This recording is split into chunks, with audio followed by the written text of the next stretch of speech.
three parts of your mind? Your what? Subconscious. Your creative subconscious. And your creative subconscious.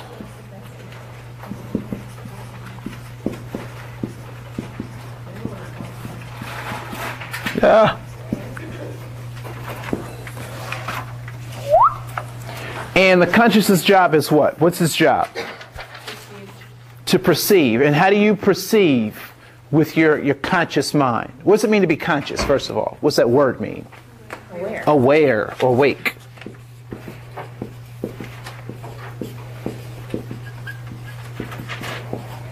Okay? So how do you perceive with your conscious mind? Yes, okay. So you see, what else? How do you hear? Give me the other two, other three. Smell. Feel. Taste.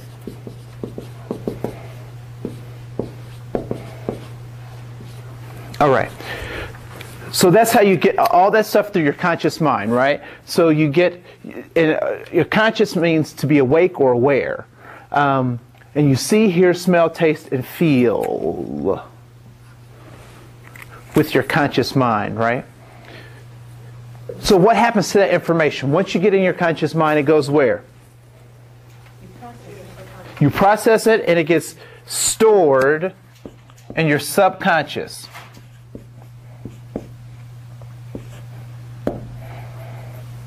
So this is kind of like your hard drive, right? So it gets stored there. Whether it's right, wrong, or otherwise, it gets stored in your subconscious. One thing that Lou will talk about later, and that I'll talk about now, are these things that affect what gets stored, and they're filters. And we'll talk about what some of those filters might be. Okay? But your conscious mind gets all this stuff. It gets stored in your subconscious, and then it gets enacted by your creative subconscious. And what is your creative subconscious's job?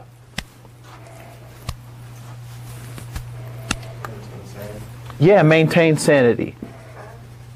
What's that mean?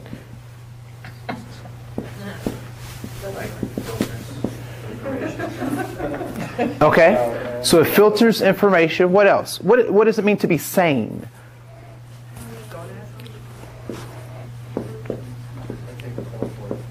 You take a pill for it?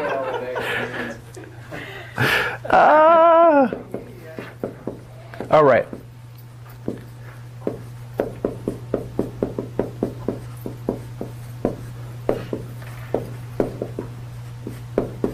Okay. So your subconscious stores your truth, your habits, your attitudes, your beliefs, right? So it records all of that stuff, everything that goes on with you. Your creative subconscious, its job is to keep the inward image that you have in your mind, and make the outside world look just like the inside world, right? So if I were to say that this pen is orange, right? You would say what to me? No, it's not. It's black, right? That's what you would say. Now, could I convince you with $1 million each that this pen was orange? Show me the money. All right.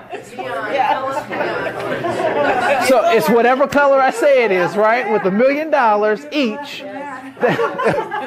20 bucks? 20 bucks? Right? So now you have to maintain sanity, because is it more sane to get the $1 million or to be right about this being black? Okay. Depends on how desperate you are. I'd be happy with $1 million. Yeah, I'd be happy with the $1 million, right? But some people would say it's more important for me to say what is right than to say how much something costs or what I get to benefit, right? No. And it's not good or bad. It's just, that's just kind of how it is, all right? How shallow we are. How shallow am I? 10 bucks. I do it. Six pack. You know? Okay. All right. So But your creative subconscious, its job is to create sanity. All right? Is to create or maintain the reality that you know is true. Okay? When we talked about that allegory of the cave, right? This is the process that was kind of going on, right? Why did the prisoners not want to be freed when the other prisoner came back and said, you know what, we can get out of here. Let's do something, right? What part of this were they battling him on? Okay, it could be their conscious battling. I would say it was their creative subconscious. They didn't want to change. Why? They were comfortable. Because it's uncomfortable. All right, they were comfortable where they were, but change is uncomfortable, right? They needed to maintain some sense of reality. What do you think he was, when the guy left the cave and was talking about the world, how do you think, what would it have sounded like if you were one of those chained people? And this person comes back into the cave and is talking about these trees, and they have these arm things, and there are these little things on them called leaves, and they're green. What might be going through those people's minds? They would think that he's the crazy one. They would think he was the crazy one, right? Because their reality says, what about trees? There are none. They haven't seen any. They haven't seen real trees, right? Or that the trees that they know are shadow shaped, right? They don't have little things called leaves or whatnot. Okay? So your creative subconscious, its job is to maintain your sanity or your reality. It creates nothing. All right? So my creative subconscious, its job is to maintain reality and sanity. If I grew up thinking that I am nothing, that I'm bad, that everything I do goes wrong, the creative subconscious doesn't care what the message is, right? Its job is to what? Is to make it true, to maintain the sanity, all right? So how would you change some of this stuff? How would you go about changing this? Reprogramming your thought. Reprogramming your thought. I have a question. Yep. Lou hypnotized us and told us that the 500-pound pen weighed, or the 500-pound desk weighed 10 pounds. Would we be able to move it? Probably not. Hypnosis is a real interesting thing because it will give you suggestions that you think that are possible. You may be able to do it, I would say, depending on what your physical strength was. Like if I gave you the suggestion to fly, I couldn't fly. I would say you might not be able to fly. Don't you try know. to fly from a high place. Right. Don't jump off a thing. But the power of suggestion is and it's different for different people. Some people are more susceptible to it, and then other people aren't. Okay. Yeah. But I would say that there are definitely cases where people under stress have been unable to move cars or all sorts of stuff. So I would say that it is a possibility. Okay. So we're going to swing over to some other diagrams. This is an aeroplane. I tried to make a good aeroplane.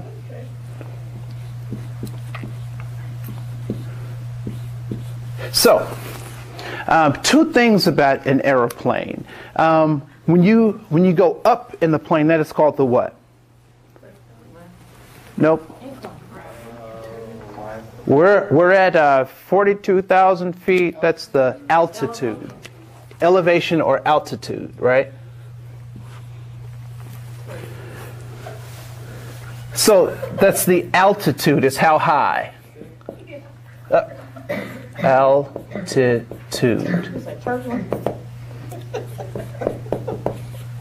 Is how high. All right.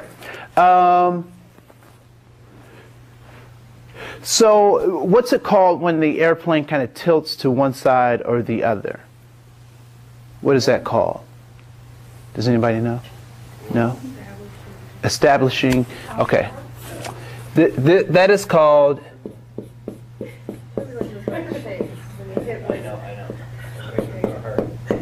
Oh.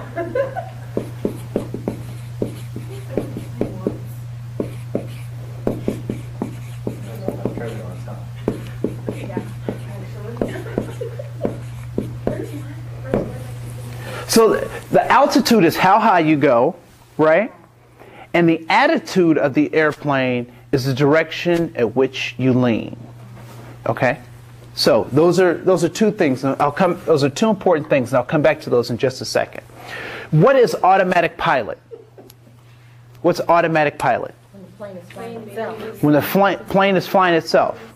It's on cruise control for the most part, right? So it's flying itself. So let's say I'm flying north, right? So my automatic pilot is set at north. So I'm kicking it back with the other captain and, talking to the stewards and stewardesses and, just having a good old time. And so I get a radio signal that said, we have some bad weather coming in the north. Please change your direction and blah, blah, blah, blah. So I hear about this storm. So I look at my other captains and they're like, go ahead, make the changes. So I'm like, okay. So I grab the steering wheel and then I start to change my direction, right? So if this is north, this would be east. Okay. So I start moving the plane east, and everything is fine, and I see the storm, and we're going to pass the storm, and that kind of stuff. And what would happen if, so I'm just driving the plane, what would happen if I let go of the steering wheel? It will go back north. It would go back to north. Why? Because you have not turned off your Autopilot. Because I didn't turn off my autopilot, right? I didn't change my cruise control, all right? I didn't change it. So I could, if I apply this, if I'm the plane and I want to be different than what I am, right? I want to change the direction of my life. I could act different, right? I could, if I'm not educated and I want to act educated, that would be pretty easy for me, right? I could act smart and talk smart and all of those things, right? But if someone said, sir, are you supposed to be here? It would be pretty easy for me to be like, what are you talking about? I'm supposed to be here, right? Oh, I'm sorry. Yes, I'm supposed to be here, right? Right? So I would go right back to what my autopilot has said, right? So could I change the direction of this plane without even touching the steering wheel? Could I do that? Maybe. Maybe. How might I be able to do that? Reprogram what? The direction. Reprogram my autopilot, right? So if I reprogram my autopilot here, so I type in the little codes or whatever and reprogram it, my plane's going to go where? East, right? And I don't have to act any different. I don't have to do anything different. I just let the plane do it, right? Your subconscious is your autopilot. Okay? So if you want to change something in your life, you don't have to act different with your consciousness, right? I don't have to put on, I could put on different clothes and look different, but I'm going to act the same because I have the same truth, I have the same habits, I have the same attitudes, and I have the same beliefs, right? So if you want to change how you see, hear, smell, taste, feel, then you need to change your truth, your habits, your attitudes, and your beliefs. And you do that through your subconscious. All right? So I'm changing my autopilot. So the great thing about, another great thing is altitude is how high you want to go. Right? And we'll talk more about that later. But I want to get to this idea of attitude, the direction in which you lean. Okay? If I said I want to keep you guys here till 6 o'clock, and you guys definitely want to go at, you guys wanted to go at 2 o'clock, right? You guys would say I have a what? Appointment. What would I have? Would I have? I'm having delusions, right? I would have a bad attitude, right? Because I'm like, guys, why don't you want to stay here? Let's do it. And you guys would be like, no, we needed to be out of here at 2, right? So you would say I have a bad attitude, and what would I say? I would say you had a bad attitude, right? The direction, attitude is the direction at which you lean, and we are leaning in opposite directions, right? Has anybody ever had an interaction with a teenager that you want to do something and they want to do something else? They come to you with a what? A bad attitude, right? Or, damn it! I'm going to my room. You know, all that's a bad attitude. Oh, sorry. Sorry. Yeah, I deal with them every day. Bad kids, and I love them. I love them. No, but they come with attitudes, all right? And people have good attitudes when what? When you're leaning in the same direction, right? When you're leaning in the same direction. What determines an attitude? Okay, you can determine an attitude. Things you do. The things you do, situation, experiences, your belief. Okay, I'll offer you that a goal determines an attitude. Example, a goal determines an attitude. Example, if I have a teenager and their goal is to go out with their friends, and my goal is that they stay and do the dishes, the goal determines the attitude, right? Because if their goal was to go out with their friends and my goal was to go out with their friends, we're leaning in the same direction, right? So we both would have good attitudes. All right? Does that make sense at all? Okay.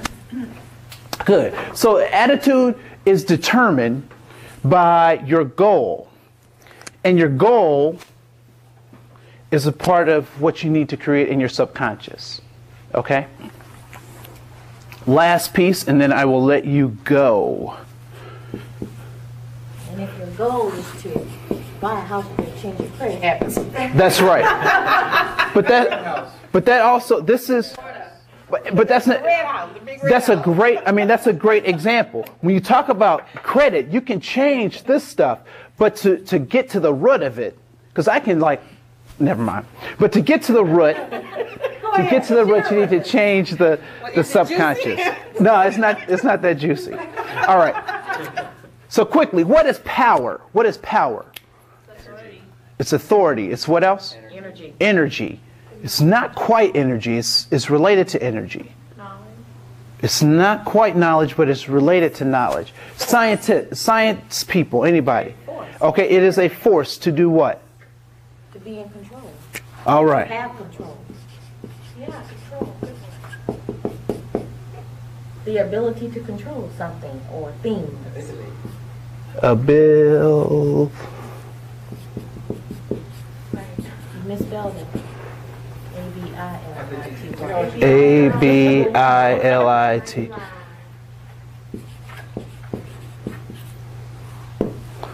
Power, the ability to do work. And that's the scientific definition. It's the ability to do work. If I have lots of money in my pocket, do I have power? Yes. Only if I have the ability to use it, right? So if I have, never mind, I won't go on with that. All right. So power is the ability to do work. All right. So to get things done. So social power, relationship power, economic power is the ability to get things done, right? So there's a quote that I love from Star Wars, from the little green guy Yoda, right? And Yoda says, "There is no try, only do or do not." Does anybody remember that? Yes. Yeah. Did you say him in the last movie? He was off the hook. He was and bouncing around. I was like, oh, look at the little green guy. All right. So there is potential. Did I spell that right? P-O-T-E-N-T-I-A-L. P-O-T-E-N-T-I-A-L.